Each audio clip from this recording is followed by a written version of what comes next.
A man accused of stabbing an Irma woman nearly 20 times yesterday, just 2 days after he was released from this same jail on another charge. You can still see all the marks from the crash here on the ground. Residents say the car was traveling along this road when it crashed into that tree.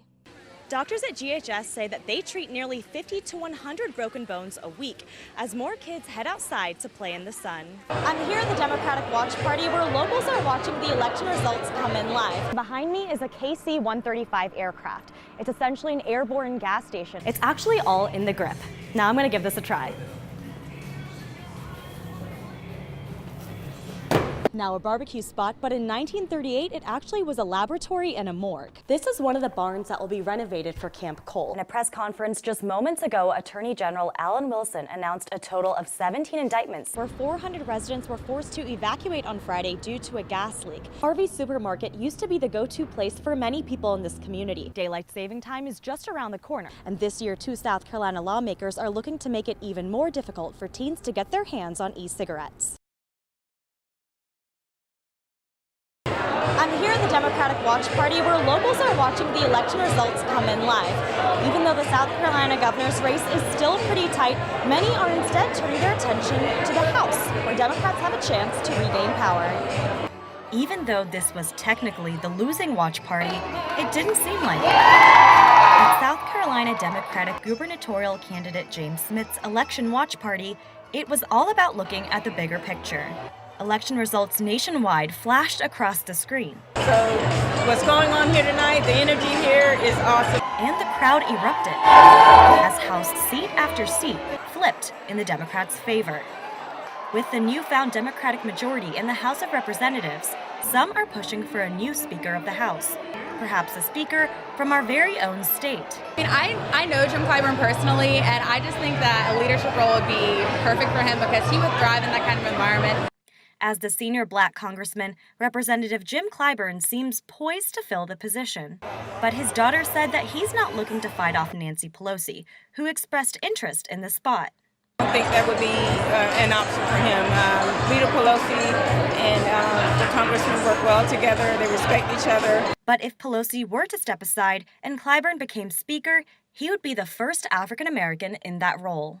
It would mean a great deal to our family and to the constituents in this district, just to be a part of that kind of history. History is what last night was all about, with several historically Republican seats, like South Carolina's 1st District in Charleston, going blue. So even with Smith's loss, this is still impressive and a bright light. Other victories were gained. Anjali Patel, Carolina News.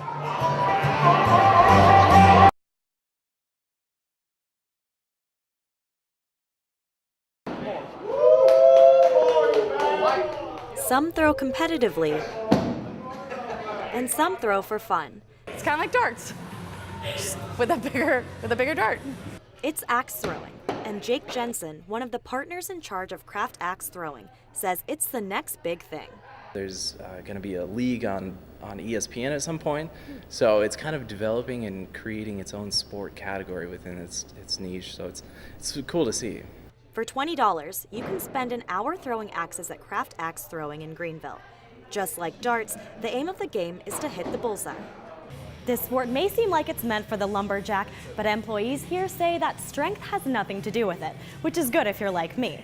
It's actually all in the grip. Now I'm going to give this a try. I did it again. It's more difficult for some than it is for others, but co-manager Evan Stone says that it's not just a young man's game. A World War II veteran, 93 years old, he's sticking at bullseyes. And it's not even just a man's game. Stone said that his wife beats him every time. She's fantastic. I'm telling you, the first time we came out here was date night, and like I said, she beat me, flat out beat me.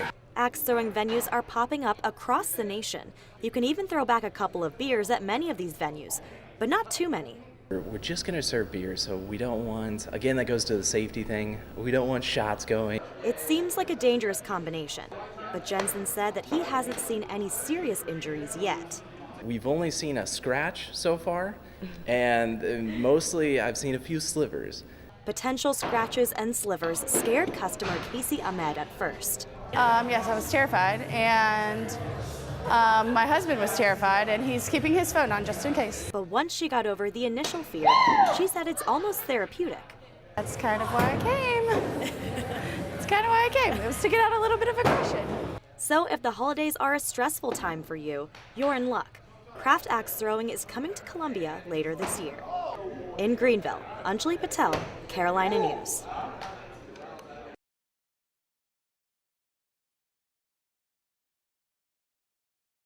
This mural on the back of the former Ag First building in downtown Columbia has been here for 44 years. Well, lots of people, dozens, hundreds of people would come over at night and just sit out there and look at that mural like it was a drive-in theater. But something is off. When I came back, I noticed that the sun was not shining. The mural, titled Tunnel Vision, was recently vandalized. The sun at the end of the tunnel is supposed to light up, but someone smashed the neon lights behind it. Somebody put out the light at the end of the tunnel, literally put it out. For the artist Blue Sky, the crime seems personal. Brutal, just brutal. Tunnel Vision is particularly special to Blue Sky. But he wasn't always known by this name. When Ward Edward Johnson legally became Blue Sky in 1974, Tunnel Vision was the first piece of art he created under his new name. He has a number of pieces in downtown Columbia, including one billed as the world's largest fire hydrant, just steps away from Tunnel Vision. On the other side of the mural lies Palmetto Health Baptist Hospital. Many people have told me how much they've enjoyed it, how it was a symbol of hope, like for people who are dying and sick and everything. Suresh Yarlagada's loft is right behind the mural. He is practically surrounded by Blue Sky's art. You know, very humbling, good way to start my day. Like, there's a sunrise painting to my ride. I'm at the world's biggest fire hydrant, and I leave at a sunrise. Like, I mean, pretty awesome. But ever since the sun's lights went out, his mornings have been a little less bright. Vandalism and I think a hit on the city. Blue Sky is offering a $500 reward to find whomever extinguished the light from his beloved mural. Hope. Hope is what it's all about. And his beloved city. For Carolina News, I'm Anjali Patel.